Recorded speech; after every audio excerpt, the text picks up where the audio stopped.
Petrol کی بڑھتی ہوئی قیمتیں۔ سوشل میڈیا پر اس وقت یہی ایک بات جو ہے وہ موضوع بحث ہے۔ میں بہت مختصراً اپنی کچھ گزارشات آپ کے سامنے رکھنا چاہ رہا ہوں، اور اس کا مقصد شاید یہ ہے کہ کچھ غلط فہمیاں جو ہمارے ہاں موجود ہیں ان کا تدارک کیا جا سکے، اور کچھ جو پاپولر نریٹو ہیں ان کے بارے میں جو حقیقت ہے یا جو کم از کم میرا خیال ہے وہ میں آپ کے سامنے رکھ سکوں۔ ظاہر ہے آپ کی اپنی حکومت کے بعد جو الزام دھرنے کے لیے جو کندھا سب سے پہلے آپ کو میسر آتا ہے وہ آئی ایم ایف کا ہے۔ اس میں دو باتیں آپ سمجھ لیجئے۔ پہلا یہ کہ آئی ایم ایف بذات خود کسی ملک کے لیے اچھا یا برا نہیں ہے۔ آئی ایم ایف کا قیام اس لیے عمل میں آیا تھا کہ جو ممالک زیادہ ایفلوئنٹ ہیں، جن کے پاس زیادہ پیسہ موجود ہے، وہاں سے پیسہ جو ہے ایسے ممالک کی طرف ٹرانسفر کیا جا سکے تھرو لونز، جن ممالک کی اکانومی جو ہے اس کو کیچ اپ کرنے میں ابھی کچھ ٹائم ہے، اور آئی ایم ایف یہی کام بہت عرصے سے کر رہا ہے۔ اس کے بعد کیا اس ملک میں وہ پیسہ مینج ہو پاتا ہے یا نہیں ہو پاتا، یہ اگلا سوال ہے۔ اور یہ بات یاد رکھیے گا کہ پیسہ جب کسی ایک ملک کو دیا جاتا ہے تو اس کے بعد وہ پیسہ واپس لے کے اور ملکوں میں بھی ڈسٹریبیوٹ کرنا جو ہے ایک مقصد ہوتا ہے۔ تو آپ یہ نہیں کر سکتے کہ کسی کو پیسہ دیں اور اس کے بعد غوری آیا جے کہہ کر آپ اس سے جان چھڑا لیں۔ وہ پیسہ بہرحال آپ کو واپس کرنا ہے۔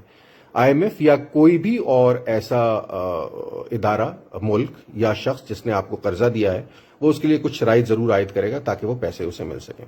یہ کام آپ کا ہے کہ اس پیسے کو کیسے اچھی طرح آپ مینج کرتے ہیں۔ دوسری بات یہ یاد رکھنے کی ہے کہ آئی ایم ایف ہمارا میجر جسے قرض خواہ کہنا چاہیے وہ نہیں ہے۔ ہمارے اگر اوپر 100 روپے کا ایکسٹرنل ڈیٹ ہے تو اس میں آئی ایم ایف کا حصہ صرف 8 روپے ہے۔ اس کے علاوہ جو 92 روپے ہیں وہ کہیں اور سے آئے ہیں، اس کے اوپر کوئی بات نہیں کرتا۔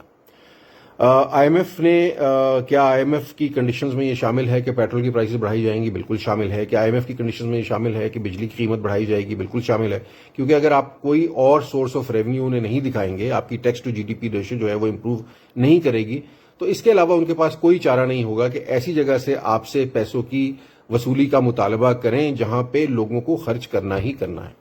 اور یہ ضروریات زندگی ہو سکتے ہیں، وہ پیٹرول ہو سکتا ہے، وہ آپ کی ضروریات زندگی کی اشیاء کی بڑھتی ہوئی قیمتیں ہو سکتی ہیں، وہ آپ کی یوٹیلیٹیز ہو سکتی ہیں۔ تو یہ آئی ایم ایف کرتا ہے، پہلی بات۔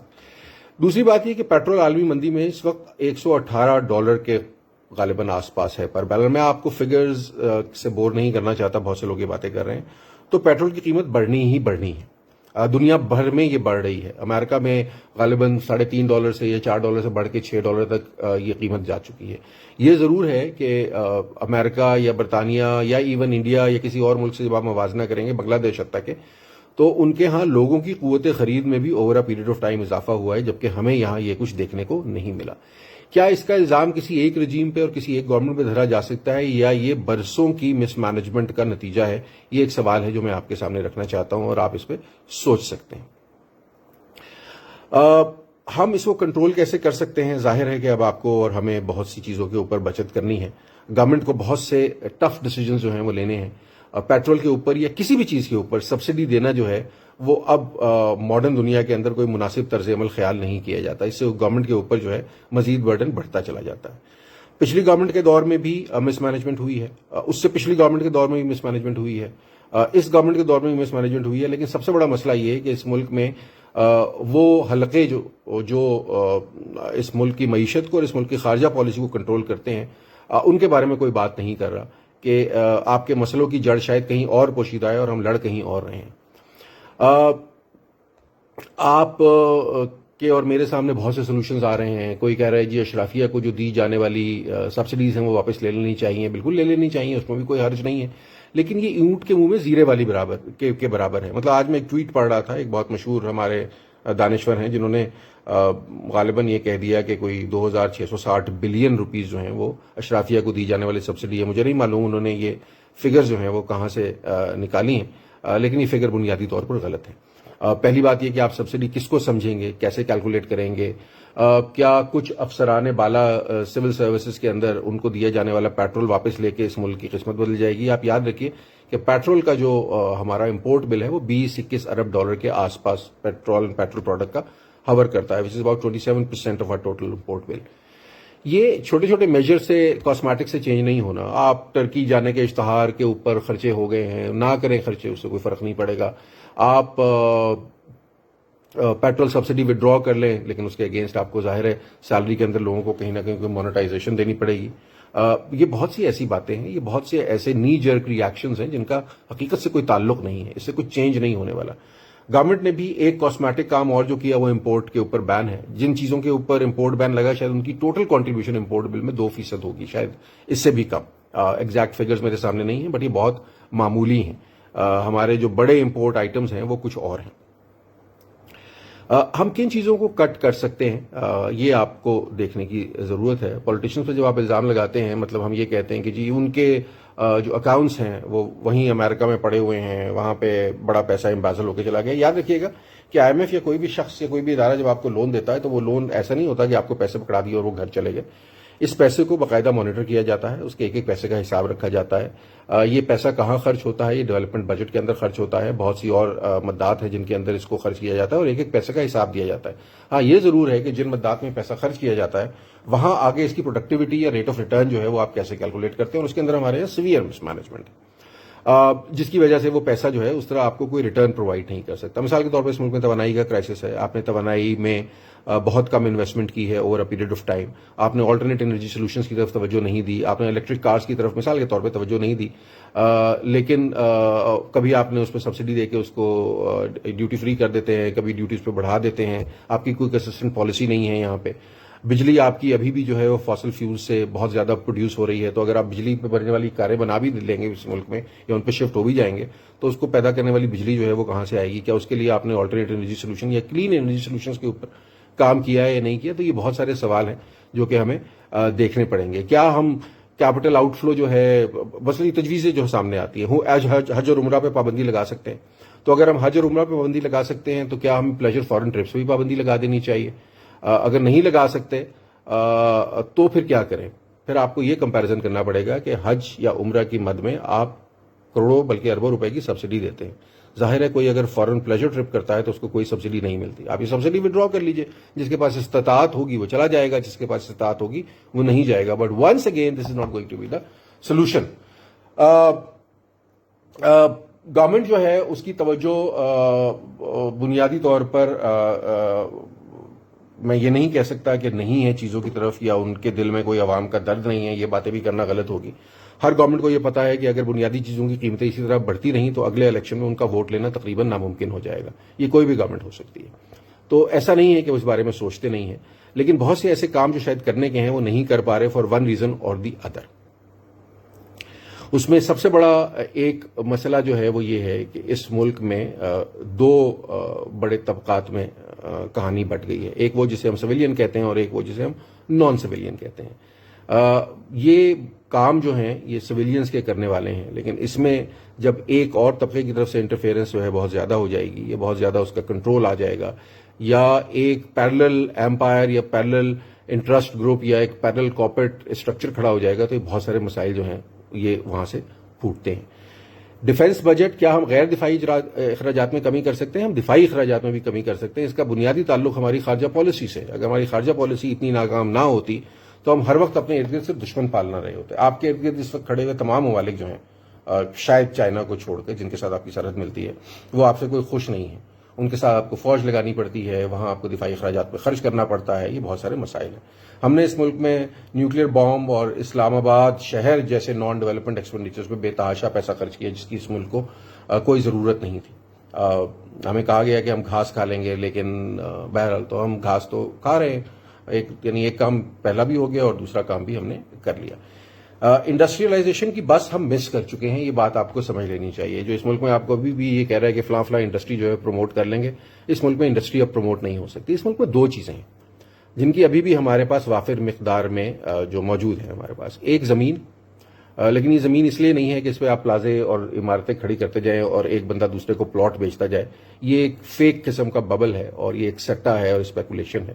یہ پروڈکٹیو یوز نہیں. اور دوسری ہیومن ریسورس. ہمارے ملک میں لاکھوں ایکڑ اراضی جو ہے وہ ابھی بھی ایسی ہے جو کلٹیویٹیبل ہے, جہاں کاشت کی جا سکتی ہے. مثال کے طور پہ آپ نے پام آئل میں پابندی لگا دی. اس ملک میں آپ نے ایک دن میں 210-215 روپے جو ہے آئل کی پرائس بڑھا دی. کیا آپ نے اس کے ساتھ یہ طے کیا کہ اس ملک میں کنولا کا بیج جو تقریباً مفت ہے وہ آپ کاشتکاروں کو ترغیب دیں, بلکہ گورنمنٹ خود بے شمار جو زمینیں جو اس کے کنٹرول میں ہیں جنہیں وہ لیز پہ دیتی رہتی ہے, یا لوگوں سے فار دیٹ میٹر ایسی زمین جو یوٹیلائز نہیں ہو رہی اس کو پٹے پہ لے لیں, یا اس کو اس حد تک ہم جا سکتے ہیں کہ اس کو نیشنلائز کر لیں اور وہاں پہ آپ کینولا جیسی فصل جو ہے وہ بو کے آپ وہاں سے بیج اس سے آئل بنانا شروع کریں اور اس ضمن میں ہم خود کفیل ہو سکیں یا کام کر سکیں. لیکن آپ کو ایسی کوئی ایکٹیویٹی ہوتی نظر نہیں آ رہی. زراعت ہم انڈسٹریلائزیشن کے تھرو تبدیلی نہیں لا سکتے, بٹ زراعت یہ کہنا کہ زراعت جو ہے وہ پچھلی صدی کی بات تھی, غلط ہوگا. زراعت انسان جب تک زندہ ہے اس نے کھانا کھانا ہے, اس نے کپڑے پہننے ہیں, اور یہ ایگریکلچرل پروڈکٹس ہیں جس کے اوپر آپ نے ریلائی کرنا ہے. یہاں پہ ہمارے پاس ابھی بھی بہت مواقع موجود ہیں, لیکن گورنمنٹ کو بہت سیریسلی اس کی طرف سوچنا پڑے گا. مثال کے طور پہ پچھلے دنوں اس ملک میں ہم نے دیکھا کہ لہسن کی ایک نئی جو ٹائپ ہے اس کی کاشت کا غلغلہ مچ گیا. آپ یوٹیوب پہ جائیں گے آپ کو ہزاروں ویڈیوز ملیں گی کہ آپ 1 ایکڑ فصل لگائیں, کروڑ روپیہ کمائیں, 2 روپیہ. Everybody was actually doing that. اچھا مجھے بھی ہوا کہ یار یہ کیا ہے, ذرا اس کا پتہ کریں. جب آپ نے پتہ کیا تو پتہ لگا کہ ایکچولی جو اس وقت لوگ لگا رہے ہیں یہ اگین اسپیکولیشن ہے. آپ لہسن لگاتے ہیں, یہ نئی ٹائپ جو ہے, جو ایک بڑا جسے آپ غالباً ایلیفنٹ گارلک کہتے ہیں, وہ آپ لگاتے ہیں اور وہ پورا کا پورا ایک اور بندہ آپ سے فصل خرید لیتا ہے اس لیے کہ وہ اس بیج کو بو سکے, کیونکہ مارکیٹ میں اسپیکولیٹو آپ نے مارکیٹ میں نہیں بک رہا ہے, اس کی نہ کوئی ضرورت ہے, نہ اس کی کوئی میڈیکل اس کی کوئی نیڈز ہیں, نہ کچھ اور ہے. یہ بیج کے لیے اگایا جاتا ہے, دوسرا بندہ بیج کی صورتیں بانٹ رہا ہے, اس کو بو رہا ہے. ایک وقت آئے گا 1 سال میں, 2 سال میں, 3 سال میں سیچوریٹ ہو جائے گا, اور اس کے بعد یہی لہسن جو ہے 200-300 روپے جب مارکیٹ میں آئے گا تو بک رہا ہوگا, اور شاید کوئی اسے خریدے گا نہیں, کیونکہ شاید اس کا ذائقہ جو ہے جو آپ کا عام لہسن یہاں پہ پہلے اگائی جا رہی ہے ان کے مقابلے میں شاید زیادہ برا ہے. ییلڈ البتہ زیادہ ہے, 1 ایکڑ سے آپ بنسبت دوسرے لہسن کی فصل کے بہت زیادہ ییلڈ لے سکتے ہیں, لیکن سپلائی ڈیمانڈ جب یہ بیلنس آؤٹ ہوگی تو یہ کہانی وہیں پہ آ جائے گی. اب اس قسم کی ایکٹیویٹیز کی طرف سب کی توجہ ہے کہ آپ کوئک رچ کس طرح بن سکتے ہیں, لیکن آپ اس طرف توجہ نہیں دے رہے کہ اس ملک میں زیتون کی کاشت کیوں نہیں ہو سکتی بڑے پیمانے پہ. اگرچہ پرائیویٹ انٹرپرائز کچھ نہ کچھ کر رہی ہیں, گورنمنٹ نے بھی کچھ کیا ہے, بٹ بہت کم ہے ابھی بھی ہمارے پاس. کنولا آئل ہم کیوں نہیں, کنولا کا بیج ہم پھول جو ہے وہ ہم کیوں نہیں کاشت کر سکتے. اس طرح کی اور ایسی فصلیں جو ہیں جو لاکھوں ایکڑ زمین پڑی ہے اس کو کیوں زیر کاشت نہیں لایا جا سکتا. دوسری چیز آپ کا ہیومن ریسورس ہے. ہمارے ملک میں اسکلڈ اور ان اسکلڈ لیبر کے اوپر توجہ اس طرح دی ہی نہیں گئی جس طرح دینی چاہیے کہ ہم پراپر اسکلڈ لیبر جو ہے وہ ایکسپورٹ کر سکیں. مثال کے طور پہ گلف کے اندر یا بہت سے اور ممالک کے اندر نرسز کی بہت مانگ ہے اور ان کی بہت ضرورت ہے, لیکن ہمارے یہاں نرسنگ اسکولز جو ہیں لے دے کے ملک میں شاید 2 اچھے نرسنگ اسکولز ہیں جہاں سے نہ ہونے کے برابر کوئی نرسیں جو ہیں پروڈیوس ہوتی ہیں جو کہ ہم دوسرے ممالک کو بھیج سکیں, اور ایک ظاہر ہے اس سے آپ کو ریمیٹنسز بھی آئیں گی اور آپ کا جو ہیومن ریسورس ہے وہ بھی باہر سرو کر سکے گا. آئی ٹی ہبس یا آئی ٹی سینٹرز جو انڈیا نے بے شمار بنا لیے ہیں, ہم نے ابھی بھی وہ ٹرین مس نہیں کی, ہم اس طرف کام کر سکتے ہیں. ٹوریزم اس ملک میں اس وقت تک کامیاب نہیں ہو سکتا, گرچہ بہت پوٹینشیل ہے, جب تک آپ سیکیورٹی کنسرنز جو ہیں انہیں ایڈریس نہیں کر لیتے, اور جو اس وقت میں ویسٹڈ انٹرسٹ ہے اس میں یہ نظر نہیں آ رہا کہ کوئی سیکیورٹی کنسرنز کو ایڈریس کرے گا. پلس ایجوکیشن اور ہائیجین, یہ تو مجھے اگلے 20 سال بھی ان کے اندر کچھ ہوتا نظر نہیں آ رہا. تو یہ بہت سی چھوٹی چھوٹی باتیں ہیں اس حوالے سے جو کہ آپ کو اس وقت سمجھنے کی ضرورت ہے. ہم ایکسپورٹ کو بلائنڈلی کیا اسے کہنا چاہیے گلوریفائی اگر کرتے رہیں گے تو یہ اس ملک کو نقصان پہنچاتا رہے گا. ایکسپورٹ سبسڈیز جب ہم دیتے ہیں تو ہم یہ بھول جاتے ہیں کہ جو ایکسپورٹس ہم بنا رہے ہیں اس کے اندر جو مشینری یوز ہوتی ہے, جو فیکٹریز پروڈکشن یوز ہوتے ہیں, وہ بھی ہم امپورٹ کرتے ہیں. اب تو خیر کہانی دوسری ہے, بٹ پہلے ہم ڈالر ڈی ویلیو, روپیہ ڈی ویلیو کرتے تھے صرف ایکسپورٹ کو پروموٹ کرنے کے لیے, اور اس کا الٹا ہمیں نقصان ہوا. تو پالیسیز کا فقدان, پالیسی کنسسٹنٹ پالیسی, اور یہ اس وقت ہو سکے گی جب پولیٹیکل گورنمنٹس کو آپ over a period of time consistent کام کرنے دیں گے. یہ یاد رکھیے کہ اس وقت جو پارٹی اپوزیشن میں ہوگی, جب پیٹرول کی پرائس بڑھے گی وہ اس پہ حکومت وقت کو گالیاں دے گی, اور جب وہ خود اقتدار میں آئے گی تو وہ پھر اسی کو ریپیٹ کرے گی. تو یہ جو نعرے ہیں یہ بالکل ریٹورک ہیں, ان کا کوئی مقصد نہیں ہے, یہ صرف لوگوں کو بیوقوف بنانے کے لیے ہیں. یہ نعرے پچھلی اپوزیشن لگاتی رہی یا یہ نعرے یہ گورنمنٹ لگاتی رہی, جو آپ کی مجبوری ہے وہ آپ کو کرنا ہی کرنا ہے. ہم بیگرز آر ناٹ چوزرز کے اوپر بہت ناراض ہوتے ہیں, لیکن یہ ایک حقیقت ہے کہ اگر ہم نے ساری دنیا سے اس وقت بھیک مانگی ہوئی ہے اور قرضہ لیا ہوا ہے تو اب ٹرمز بھی وہی ڈکٹیٹ کرائیں گے جب تک ہم اس پوزیشن میں نہیں آ جاتے کہ ہم وہ قرضہ واپس کر سکیں. یا ہمیں مزید بھیک مانگنے کی ضرورت نہ پڑے. 1 ارب ڈالر کے لیے ہم دنیا کے پیچھے نہ پھرتے رہیں. کسی دن فیکٹس اینڈ فگرز کے اوپر بھی بات کریں گے کہ 1 ارب ڈالر کی حیثیت اس وقت کی دنیا میں کیا ہے اور ہمارے لیے اس کی حیثیت کیا ہے اور ہم کہاں کھڑے ہیں. لیکن یہ کڑوے گھونٹ جو ہیں کچھ آپ کو پینے پڑیں گے. اس کا کوئی شارٹ ٹرم سولوشن نہیں ہے, یہ ذہن میں رکھیے گا. یہ بالکل نہیں ہو سکتا کہ کل گورنمنٹ پہ دوبارہ پیٹرول پہ سبسڈی دینا شروع کر دے, یا کل گورنمنٹ جو ہے وہ ڈالرز کو کسی طرح کنٹرول کر لے, اس کی پرائس کو 150 روپے کے اوپر لے آئے, یا دالوں کی پرائسز کنٹرول ہو جائے, یا آئل کی پرائسز کنٹرول ہو جائے. یہ اس ملک میں نہیں ہونے لگا. اپنی اپنی حد تک ہمیں بہت سی بچتیں کرنی ہیں, بہت سے ہمیں ایکشنز لینے ہیں, بہت سی چیزوں کے اوپر کام کرنا ہے. لیکن سب سے امپورٹنٹ چیز یہ ہے کہ اس ملک میں جس چیز کو آپ سب کی سب سے زیادہ توجہ درکار ہے وہ یہ کہ آپ کو ایک ایسی موومنٹ کا حصہ بننا چاہیے جہاں ہر شخص وہ کام کرے جو کام اسے آتا ہے, یہ جس کام کے لیے اس کے پاس مینڈیٹ موجود ہے. جب تک یہ ہمارے یہاں چینج نہیں آئے گی تب تک یہ پیٹرول کی پرائسز اسی طرح بڑھتی رہیں گی, یہ اسٹیپل فوڈز اسی طرح مہنگی ہوتی رہیں گی, یہ مہنگائی اسی طرح آگے جاتی جائے گی. عام آدمی جو ہے وہ مہنگائی کی بہت کلیشیڈ سی بات ہے چکی کی تلے پستا رہے گا, اور آپ کا جو خط غربت سے نیچے آبادی ہے آپ کی, اس میں اضافہ ہوتا چلا جائے گا. لیکن بجائے اس کے کہ ہم اس کو سوچ سکیں یا ان معاملات پہ سوچ سکیں یا ایک کنسسٹنسی آف پالیسیز کی طرف ہم توجہ دے سکیں, ہم بنیادی طور پہ اپنے سیاسی دشمنیاں جو ہیں وہ نکالنے میں ہمہ وقت مصروف رہتے ہیں. اور اس میں کوئی ایک پارٹی سزاوار نہیں ہے, یہ سب کا ہمارا یہی حال ہے. تو شارٹ ٹرم سولوشنز کی طرف سوچنا چھوڑ دیجئے. جو سولوشنز بہت سے مجھے نظر آ رہے ہیں سو کالڈ سوشل میڈیا اکانومسٹس کے, وہ حل نہیں ہے.